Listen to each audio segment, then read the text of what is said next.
Welcome to the Chasedown. Today we're going to talk about some NFL football. We're going to talk about the Cleveland Browns and the Green Bay Packers because that's just who I feel like talking about right now. But before we get started, wherever you're listening, make sure you check out the YouTube, the Chasedown, and go follow us on Twitter, _Chasedown, or you can follow my personal Twitter, ChaseThunder4. Just wherever you are, hit that like button, hit the follow button, hit the subscribe, and thank you so much for listening. Let's get right into it. The Browns won 35-30. Browns offense showed up. They looked pretty nice. Baker Mayfield did throw one interception, but other than that, he played pretty well. Didn't have to throw a ton of passes. Only threw 23 passes.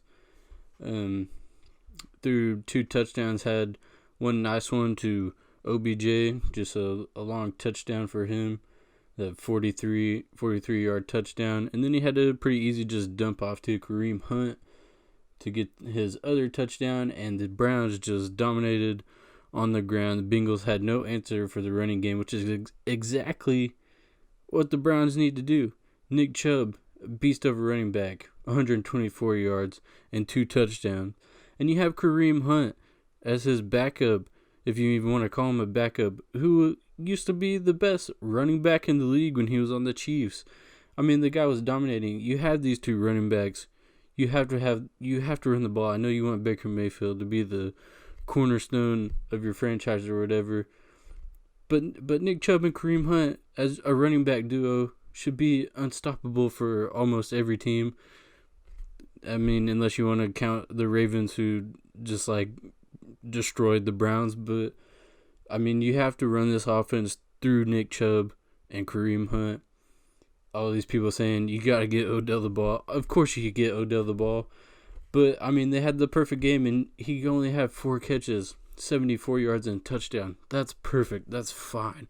That's all you need. You have Jarvis Landry. You have Austin Hooper. You can get the running backs involved in the passing game. David Njoku is hurt, but if he was out there, another receiver for him to throw. Kadero Hodge had a nice game, two catches, 39 yards. I mean, that's all you need. Just run this offense through Nick Chubb, Kareem Hunt, get the running game going. The passing will open up for you. I mean, Baker's passes were pretty on tonight. His one interception was way down the field. I think he just got big eyes on that one. He saw his guy run to the end zone. He wanted the touchdown. I don't really think he saw who was it? William Jackson, who had that interception. Yeah, William Jackson had that interception. I don't really think he saw him, or he just got big eyes and tunnel vision, and he saw his guy going to the end zone, thought he had him. It just wasn't there. But I mean, that's Baker for you. He's gonna try and make the home run play every once in a while when he doesn't need to, and that's just how it goes. I mean, Cleveland's defense, the pass rush was nice. Myles Garrett forced a fumble. Sheldon Richardson had a nice game. I mean, the pass rush was there. Sheldon Richardson had a sack, 2 tackles for loss. 4 solo tackles. Myles Garrett had a sack, 1 tackle for loss, 3 solo tackles. I mean, the pass rush was there. I mean, mainly because the Bengals' offensive line was terrible. I mean, but that's besides the point. We know the pass rush is there for the Browns. You got Myles Garrett, you got Sheldon Richardson, you got Adrian Claiborne and Larry Ogunjobi. And, Olivier Vernon didn't play this game. So that's another guy they have. For the Bengals, Joe Burrow looked pretty nice, but they made him throw 61 passes. I mean, mainly because they were playing from behind most of the game. But still, 61 passes is way too many for that rookie quarterback. But he had 3 touchdowns. He picked up 19 yards on the ground. 7 carries. I mean, the running game looked like it was gonna be all right in that first half, and then the Browns just started shutting it down, and the Bengals just kept on passing. Exactly what the Browns kind of wanted him to do. Joe Mixon only had 46 yards, no rushing touchdowns for the team. And all I can say is the Bengals need some offensive linemen. They got to get Joe Burrow some protection. Joe Burrow better be watching some Kyler Murray film from last year, going down on the ground, sliding. Even that 49ers game that the Cardinals played. Joe Burrow, watch some Kyler Murray film because you're going to need it. And obviously, Uzomah went down for Cincinnati. Looked like, I didn't even check to see what he hurt, but it looked like he tore his Achilles. It looked, if you watch the replay, it looked exactly like what Kevin Durant did in the NBA Finals last year. You just saw his calf pop, and there's no way that felt good. I saw him go off on the cart, and he's done. So Drew Sample stepped up. He had 7 catches, 45 yards. Tyler Boyd had a nice game for the Bengals, 7 catches, 72 yards. AJ Green, not so much, 3 catches, 29 yards. And yeah, the Bengals start out 0-2. We didn't really expect them to win. They put up a fight, got a kind of a touchdown a little bit in garbage time, but hey, still counts. Joe Burrow, once again, he looked nice, but dude's gonna have a sore arm. That dude's gonna have to ice his shoulder for like 5 days in a row because he threw 61 passes. That is way too many. And, let's just go back to the Browns. Like I said, you have to just run this offense no matter who you're playing. You gotta go through the ground, get this ball to Chubb and Kareem Hunt.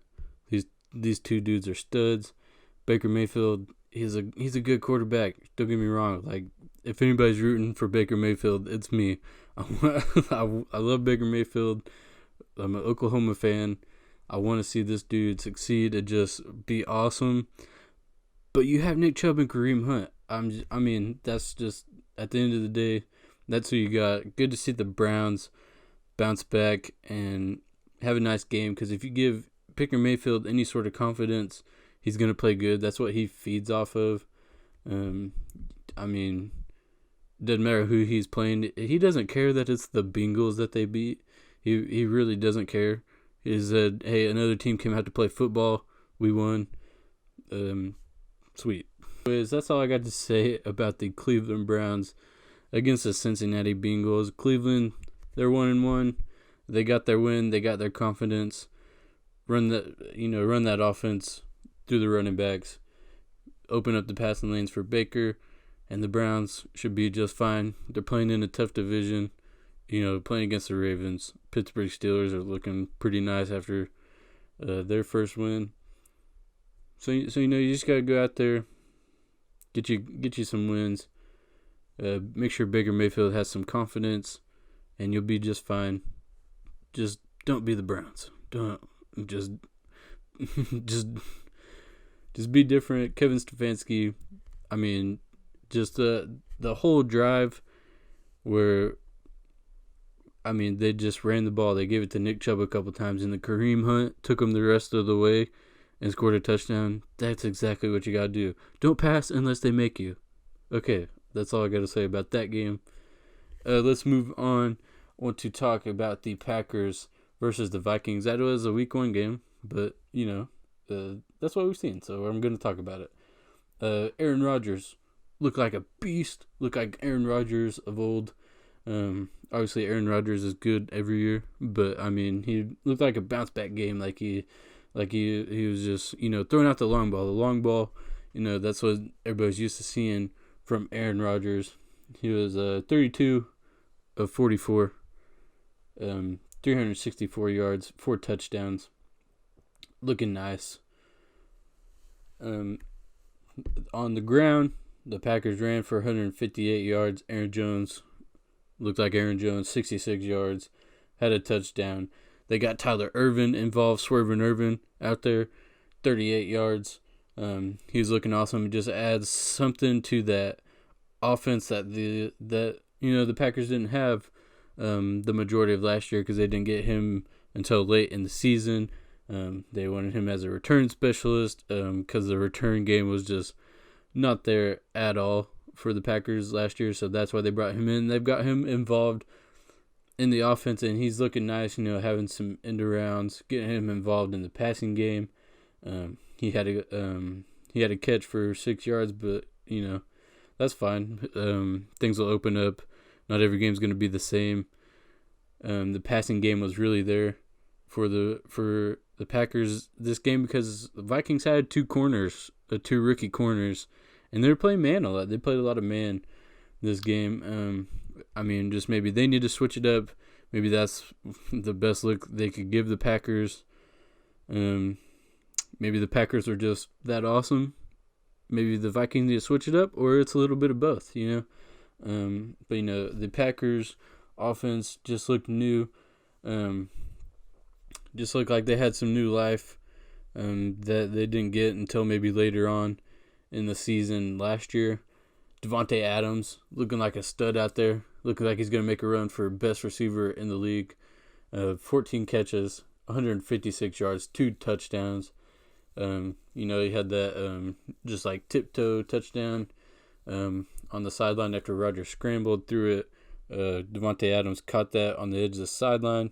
They call it a touchdown, classic Devontae Adams. But again, nobody's worried about Devontae Adams and Aaron Rodgers. We know that chemistry, that connection they have is beastly, close to unstoppable, close. But it's the other receivers that people are worried about. I myself am not worried about Allen Lazard. Allen Lazard had 4 catches, 63 yards, and a touchdown. I watched the Big 12 last year. He played at Iowa State. I knew that dude was going to be a beast. I did not think he would end up on the Packers. I did not think he would go undrafted. I thought that dude would get picked up sometime, but hey, he ended up on the Packers, slowly worked his way onto the field, and that dude's been a beast ever since he got on the field. MVS, Marquez Valdes-Scantling, he got on the field. Hopefully he can stay healthy. If he can stay healthy and be on the field, I think that's another weapon for Aaron Rodgers. Obviously, he had 96 yards and a touchdown, a 45-yard touchdown. The long ball is the story of the day, I think, for this Packers offense. It's something we didn't see a ton of last year. Devontae Adams had a 40-yard catch. Valdes-Scantling had a 45-yard catch. Lazard had a 38 catch. Heck, you'll take a 15-yard catch from Jamal Williams.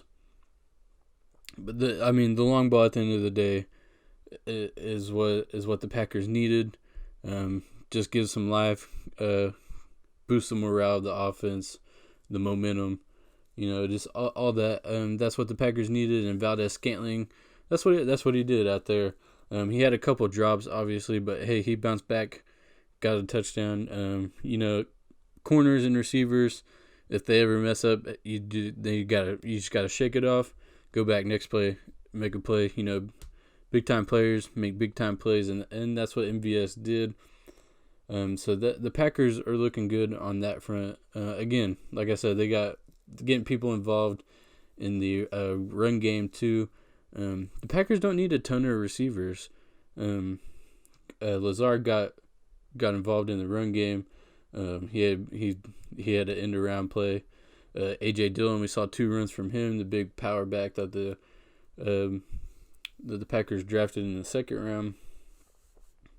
I think and then for the passing game, I think we'll see Jay Sternberger get more involved as the season goes along. Josiah DeGuara, another guy that the Packers drafted in this last draft, he had a catch for 12 yards. But people are saying, hey, don't the Packers look smart now? They drafted for the future. They didn't draft the receivers like they needed. Hey, the Packers drafted for the future. Obviously they did draft for the future, Jordan Love. But the rest of these draft picks that they took were for Matt LaFleur's offense. You grab another running back. Matt LaFleur likes to have a lot of running backs, running back by committee. Aaron Jones, Jamal Williams, Tyler Ervin, AJ Dillon, 4 solid running backs to get you through the year and take some pressure off Rodgers. Yeah, he threw 44 times, but that's because just a lot of weapons on the field. Tyler Ervin and Allen Lazard had to end around play. Just all these things. He he grabbed another tight end, Josiah DeGuara, because he likes to have a lot of tight ends out there, to block and break off on routes. And so we have Josiah DeGuara. They got Mercedes Lewis, Robert Tonyan, Jay Sternberger, all those guys. This is just for Matt LaFleur's offense. They drafted a bunch of offensive linemen because, hey, they kind of needed it. Even though nobody was really thinking about it at the time, because everybody's like, oh, we need a receiver, we need an inside linebacker, which, sure, yeah, we did. We needed a linebacker more than we needed a receiver, if you ask me. But hey, that's in the past. We got Matt LaFleur's offense. Not only is Rodgers had a year of Matt LaFleur's offense and he looks more comfortable in it, we have more pieces of what Matt LaFleur likes to run. That's why the Packers looked better. The Packers offense showed up. The defense looked pretty solid. Jair Alexander and Kevin King are going to be an awesome duo if they can both stay on the field. Kevin King, we really need Kevin King to stay on the field. Jair Alexander, one of the best corners in the league. I mean, he looked awesome. He had the safety. After the game, he said that was not a designed blitz off the edge, corner blitz. They said it. I mean, he read run because Adam Thielen went in motion, and hey, he just committed. He committed to it. Got the safety. Just a great play by Jair Alexander, and it wasn't the play he was supposed to do, but hey, he made something out of nothing. That's what great players do. Jair Alexander has the potential to be a great player. He's already a good player, one of the best corners in the league, especially young corners in the league. And, secondary, not looking too bad. Obviously, I mean, the Vikings looked a little rough through the whole game until the fourth quarter. The fourth quarter, they kind of got going because they started getting the ball to Adam Thielen. They waited a long time to get the ball to Adam Thielen. He only had 6 catches, but he had 110 yards and 2 touchdowns. But I'm pretty sure like 4 of those catches were in the fourth quarter, or at least the second half. So the Vikings got to do a better job of getting the ball to Adam Thielen. They have a new receiver in Justin Jefferson. They got the ball to Kyle Rudolph a couple times. Dalvin Cook had 50 yards and 2 touchdowns. Once the Vikings got to the red zone, that's where they kind of killed the Packers with Dalvin Cook.